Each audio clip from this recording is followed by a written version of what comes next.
안녕하세요, 우리 몸만부 가족 여러분. 지난번 바닷가 모래 맨발 걷기 영상에 보내주신 뜨거운 성원, 정말 가슴 깊이 감사드립니다. 벌써 1만 5천 분 넘게 영상을 봐주셨다는 소식에 제가 얼마나 기뻤는지 모릅니다. 하지만 기쁨도 잠시, 제 마음 한구석에는 걱정스러운 마음이 더 크게 자리 잡았습니다. 댓글을 하나하나 읽어보니 당장 내일 바다로 달려가야겠다, 좋다니까 하루 종일 걸어야지 하시는 분들이 참 많으셨거든요. 우리 몸만부 가족 여러분, 열정도 좋지만 우리 나이 60대와 70대에게는 열정보다 무서운 게 바로 과유불급입니다. 젊은 사람들과는 달리 우리 시니어 세대의 몸은 회복력이 예전 같지 않습니다. 남들이 좋다고 해서 준비 없이 따라했다가는 건강을 찾으려다 오히려 평생 고생할 병을 얻어올 수도 있습니다. 특히 바닷가 맨발 걷기는 일반 산길이나 흙길을 걷는 것과는 차원이 다른 주의가 필요합니다. 오늘 제가 말씀드리는 이 5가지 독을 모른 채 바다로 나가신다면 그것은 운동이 아니라 내 몸을 스스로 망치는 일이 될 수 있습니다. 오늘 영상은 여러분의 소중한 발과 무릎, 신장, 건강에 걸린 아주 중요한 내용입니다. 평소보다 조금 더 길고 자세하게 준비했으니 차 한 잔 옆에 두시고 끝까지 집중해서 들어주시기 바랍니다. 여러분의 안전한 어싱 생활을 위해 지금 바로 그 치명적인 주의사항들을 공개하겠습니다. 첫 번째로 여러분이 반드시 명심해야 할 독은 바로 염분의 역습입니다. 바닷물은 최고의 천연 전해질이자 어싱의 효과를 극대화해주는 고마운 존재입니다. 하지만 그 이면에는 강력한 염분이 숨어 있다는 사실을 잊으시면 안 됩니다. 많은 분이 바다에서 기분 좋게 걷고 나서 아유 시원하다며 모래만 툭툭 털고 바로 신발을 신으시거나 차에 오르십니다. 이게 왜 위험할까요? 우리 시니어들의 피부는 젊은 시절보다 훨씬 얇고 유분이 부족합니다. 소금기가 피부에 그대로 남으면 삼투압 현상이 일어납니다. 즉 소금이 우리 발바닥 세포 속에 있는 소중한 수분을 밖으로 다 빨아들여 버리는 것이죠. 결국 발바닥 피부가 논바닥 갈라지듯 쩍쩍 갈라지게 되고 그 사이로 미세한 상처들이 생깁니다. 특히 당뇨를 앓고 계신 분들에게 이런 미세 상처는 그야말로 재앙의 시작이 될 수 있습니다. 당뇨발은 상처가 잘 낫지 않고 염증으로 번지기 쉽다는 것 다들 잘 아시죠? 상처 사이로 바닷물의 세균이 침투하면 걷잡을 수 없는 상황이 올 수 있습니다. 따라서 바닷가 걷기가 끝난 직후에는 반드시 흐르는 맹물로 소금기를 완벽하게 씻어내야 합니다. 그냥 헹구는 정도가 아니라 발가락 사이사이, 발톱 밑까지 꼼꼼히 닦으셔야 합니다. 그리고 씻은 뒤에는 물기를 바짝 말리고 보습제를 평소보다 듬뿍 발라주어 수분 장벽을 다시 세워주어야 합니다. 이 작은 습관 하나가 여러분의 소중한 발을 지키는 가장 큰 방패가 됩니다.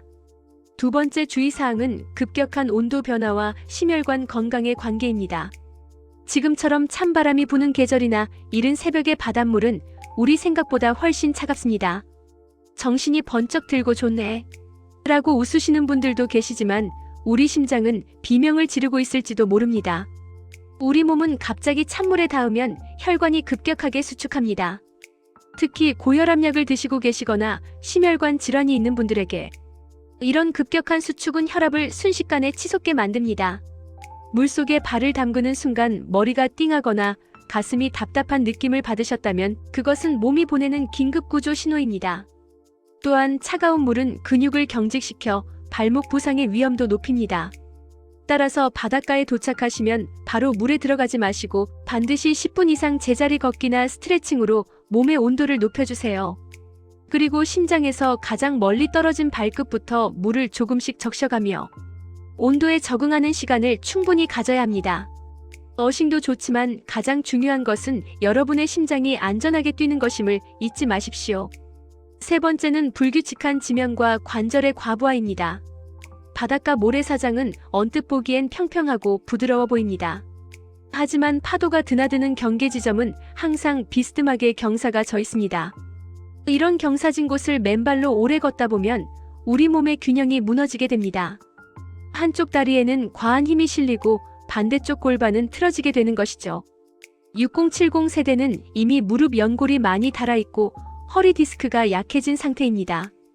불균형한 자세로 모래 위를 걷는 것은 관절염을 악화시키고 척추에 엄청난 무리를 줍니다. 특히 푹푹 빠지는 마른 모래 위를 걷는 것은 발목 인대에 큰 부담을 줍니다. 가장 좋은 곳은 파도가 지나가서 물기가 적당히 있고 단단하게 다져진 평평한 모래 위입니다. 이곳을 걸을 때도 평소 보폭보다 10cm 정도 좁게 해서 천천히 걸으세요. 많이 걷는 것보다 중요한 것은 바른 자세로 걷는 것입니다. 운동 후에 무릎이나 허리가 더 아프다면 그것은 잘못된 지면을 택했거나 너무 무리했다는 증거이니 즉시 멈춰야 합니다. 네 번째는 제가 가장 강조하고 싶은 부분인 폐류 잔해와 감염의 공포입니다. 바닷가 모래 속에는 우리가 눈으로 다 확인할 수 없는 날카로운 조개 껍데기, 조각, 죽은 물고기의 가시, 심지어 깨진 유리 파편들이 숨어 있습니다. 맨발로 걷다가 이런 날카로운 물체를 밟게 되면 상처는 깊고 치명적입니다. 문제는 바닷물 속에 사는 수많은 박테리아와 미생물들입니다. 특히 여름철이나 수온이 높을 때 기승을 부리는 비브리오 폐혈증균은 면역력이 약한 시니어들에게는 생명을 위협하는 아주 무서운 존재입니다. 조금 긁힌 것뿐인데 괜찮겠지라는 방심이 며칠 뒤 심각한 고열과 염증으로 이어질 수 있습니다. 따라서 바다에 들어가기 전에는 반드시 발바닥 상태를 꼼꼼히 확인하세요.